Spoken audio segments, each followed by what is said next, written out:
tháng sang number sống ra cái gì na sang cái chỗ nó sang sợi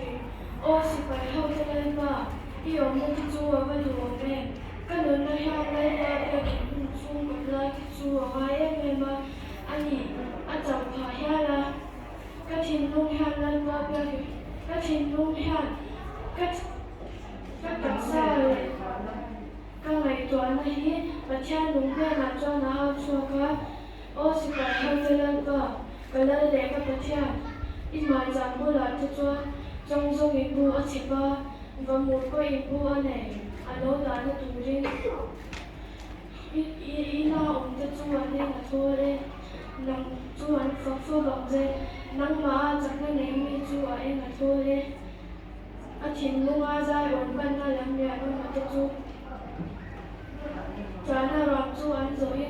tôi nào ông nó để anh xem chuyện na anh ấy rồi tôi phải mà sao cho anh mà sống này nó phụ chuyện na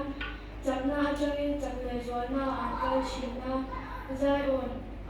và theo mà cho nên lên chấp chuyện và cái theo nó còn là gì nữa